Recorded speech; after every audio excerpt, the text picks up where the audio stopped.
Apa sih yang sering diremehkan ya, sering kita lakukan, tapi ternyata itu merusak burung murai batu kita. Untuk melombakan burung murai batu, itu seharusnya murai batu dalam keadaan top perform, on fire ya, siap kerja tanpa ada satu hal apapun yang mengganggu konsentrasinya. Untuk murai batu itu yang perlu dicatat ya teman-teman, perlu digarisbawahi juga bahwa murai batu itu perlu dalam keadaan siap baru dia nanti bisa mengeluarkan materi-materi tentunya. Jadi fatal caramu hanya merusak murai batu. Jadi ada pola rawatan yang salah yang sering dilakukan oleh pemula terutama karena belum memahami murai batu. Apa itu? Yang pertama, perawatan yang tidak konsisten. Jadi untuk pemula biasanya merawat burung murai batu itu hanya sekedarnya, padahal itu berpengaruh sekali dengan kinerja burung ya. Kalau burung lapangan ya udahlah dijamin dia nggak akan kerja maksimal kalau dalam perawatannya itu asalan ya, asal-asalan, maka dia tidak akan kerja maksimal. Jadi untuk itu harus hati-hati ya, perlu dipahami juga teman-teman, harus benar-benar hati-hati dalam merawat murai batu yang mengalami demikian. Kalau jam 7 pembersihan kandang, pembersihan karpet, ganti minum, ganti pakan ya dilakukan rutin setiap jam 7. Jangan sampai telat ya, apalagi sering berulang. Nah, ini bisa berdampak kurang bagus. Kalau untuk murai batu kuncinya konsisten, konsisten, konsisten, dan konsisten ya. Selain metode manpack ada mental, nutrisi, perawatan, ego, ambisi, dan karakter, itu juga ada konsisten. Konsisten maksudnya ke pola rawatan sih. Terus yang kedua ada ambisi.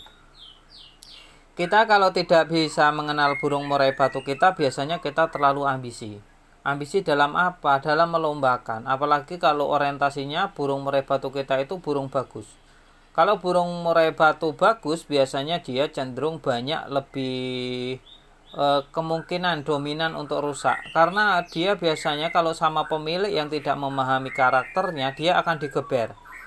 Pemilik atau joki akan menggunakan metode kapan lagi, iya, mumpung lagi enak, mumpung lagi on fire, kapan lagi. Ini justru akan merusak murai batu kita di masa mendatang. Jadi untuk murai batu seperti ini nanti tidak akan bertahan lama. Silakan kalau teman-teman tidak percaya mau dicoba silakan.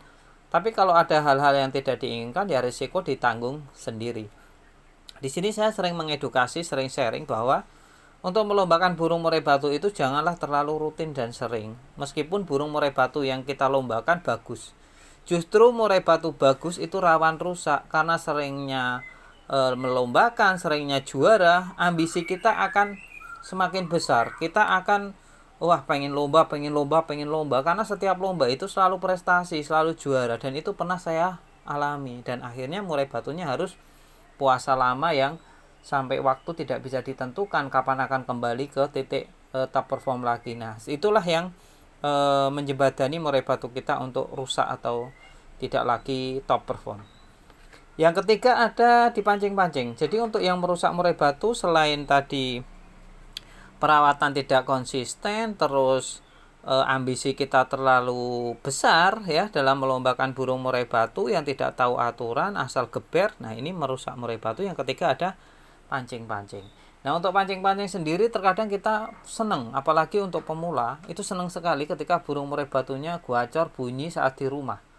Padahal burung murai batu yang gacor bunyi mengeluarkan materi serta ada tekanan emosi saat berkicau saat di rumah, itu bisa dijamin ya nggak akan kerja di tempat lomba, nggak akan kerja kecuali dia hokinya besar sekali atau memang tenaga burung murai batunya memang benar-benar bagus. Jadi poin pentingnya sebenarnya untuk melombakan burung murai batu ibaratnya itu ada ban atau balon dengan tekanan angin 100%. 100% untuk murai batu yang tidak gacor di rumah. Jadi nanti bukanya saat digantang, baru dia akan jeber-jeber dengan tekanan 100%.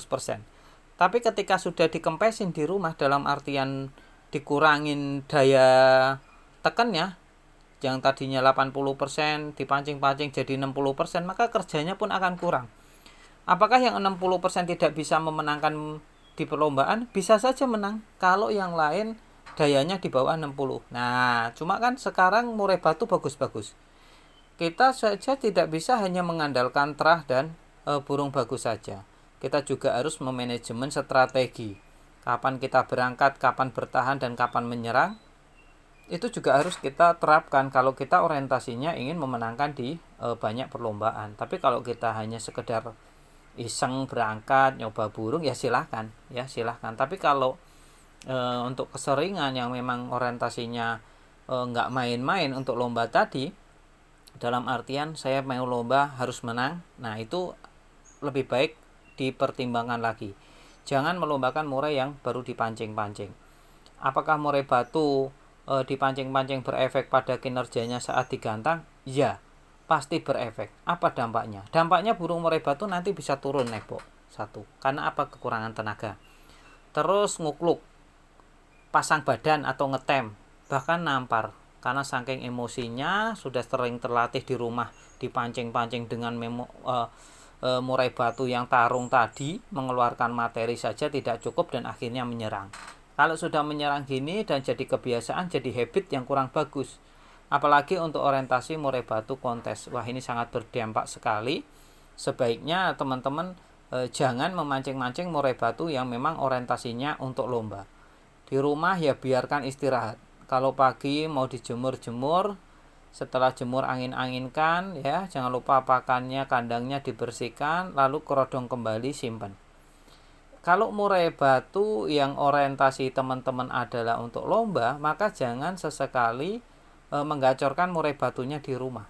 Di rumah adalah tempat istirahat untuk burung murai batu lomba. Jangan sampai di rumah udah nggak istirahat, dilombakan pengennya menang. Nah itu namanya menang-menangan sendiri ya. Tidak mau mengerti karakter dari burung murai batunya. Tentu murai batunya ya sebaiknya ya di rumah diistirahatkan. Untuk melombakan pun jangan terlalu durasi yang berdekatan. Dalam artian seminggu sekali lomba ya jangan. Cukup sebulan sekali saja untuk murai batu dewasa. Ini agar apa? Agar kedepannya juga ambisi kita terpupuk ya, dalam artian termanage, terkontrol dengan baik.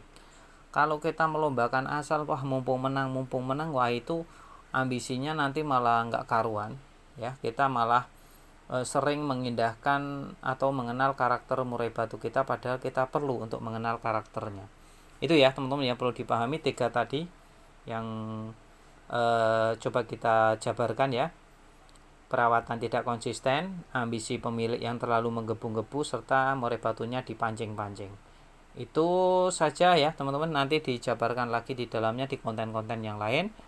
Jangan lupa di subscribe agar kita berkembang bersama, mengedukasi teman-teman yang memang belum memahami tentang bahayanya murai batu rusak. Terima kasih.